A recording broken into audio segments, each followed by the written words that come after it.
आपको अवगत कराना चाहूंगा कि जो साइबर क्राइम का एक हमारे जो डीजीपी सर हैं उनकी नेतृत्व में एक अभियान चल रहा है।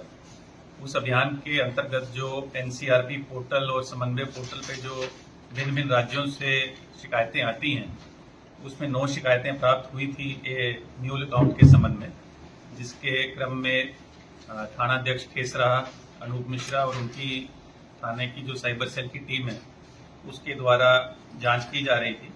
और इस प्राप्त रिपोर्टों की जब जांच की गई तो पता चला कि 2024 और 25 में एनसीआरपी एवं समन्वय पोर्टल पर जो अभियुक्त जिसको आज गिरफ्तार करके जेल भेजा जा रहा है उसके विरुद्ध भिन्न भिन्न राज्यों से कुल 9 साइबर फ्रॉड के संबंध में शिकायतें दर्ज हुई थी।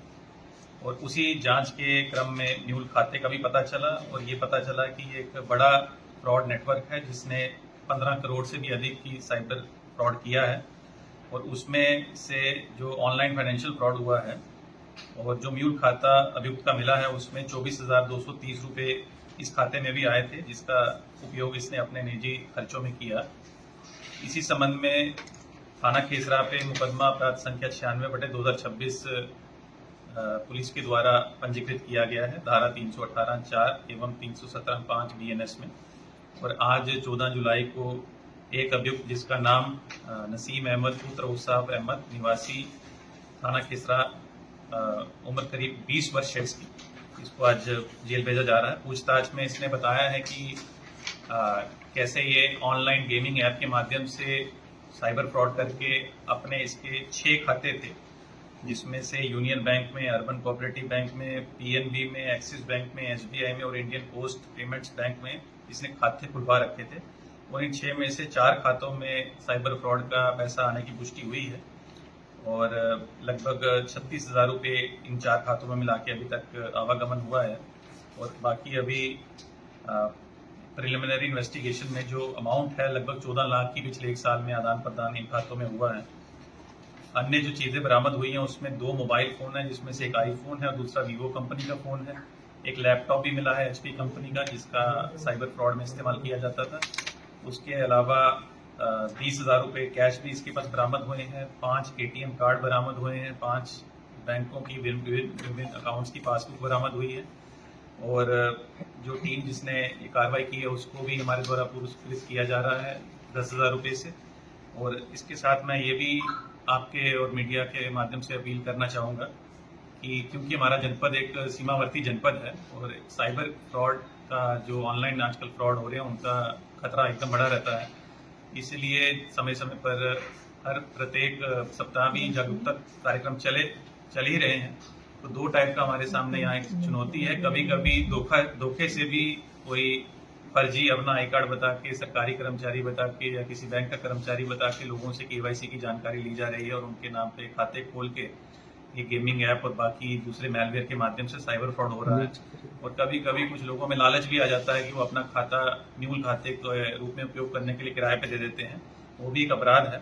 आने वाले दिनों में भी ये पुलिस के द्वारा जो चेकिंग हो रही है म्यूल अकाउंट्स हों, चाहे सस्पेक्ट ATM लोकेशन हों, कोई भी ऐसे सस्पेक्ट मोबाइल लोकेशन हों, उस पर भी अभियान कंटिन्यूसली चल रहा है। चाहे वो जनपदीय साइबर सेल हो, जनपदीय साइबर थाना हो या प्रत्येक थाने पे जो साइबर सेल स्थापित किए गए उनके द्वारा।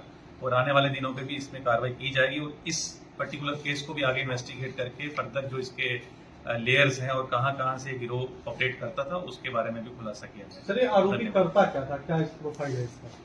देखिए, आपने बड़ा अच्छा सवाल पूछा। ये आरोपी जो है 20 साल का है और ये सब जो साइबर फ्रॉड में काम कर रहे हैं ये स्टूडेंट्स हैं, तो ये भी अपनी ग्रेजुएशन भी कर रहा है, लेकिन साथ ही साथ अपनी नॉलेज का एक दुरुपयोग करके आम आदमियों से उनकी मेहनत की कमाई फ्रॉड करके छीन रहा था, जिसको कि आज यहाँ पे कार्रवाई की गई। लोगों से क्या नहीं, जैसा मैंने बताया, इसको भी वर्कआउट किया जाएगा आगे कि किन किन खातों से कैसे कैसे पैसा आ रहा है। 15 करोड़ की राशि आने की नहीं, ये तो NCRP पोर्टल पे दर्शाया गया, उसी क्रम में मैंने बताया है। अभी फर्दर इस खाते में कितना कितना लेन देन हुआ और कहाँ से लेयरिंग हुई और कैसे कैसे एकदम जिसको कहते हैं बहुत ही कम समय में एक खाते से दूसरे खाते, दूसरे से तीसरे और कभी कभी तो 6 लेयर्स में पैसा ट्रांसफर हो जाता है। तो इसलिए पुलिस को भी बड़ा मुश्किल आती है उसको कि कहाँ से इसका स्रोत है और अंतिम लाभार्थी कौन कौन है, कितने लोग जुड़े हैं और क्या वो वाकई में फ्रॉड कर रहे हैं या उनको मालूम ही नहीं है कि उनके नाम पे केवाईसी की उनकी जानकारी इकट्ठा करके कोई खाता खोल लिया गया है। तो ये सब जांच का विषय है, आने वाले दिनों में इस पे सर 15 नजर करोड़ की का जाएगी। कनेक्शन क्या, जैसे इससे पर्सनल जो जुड़ रहा है 15 करोड़? नहीं, इसका पर्सनल जो जुड़ा है वो 14 लाख का, जैसे मैंने बताया पिछले 1 साल में जो इसके खाते हैं,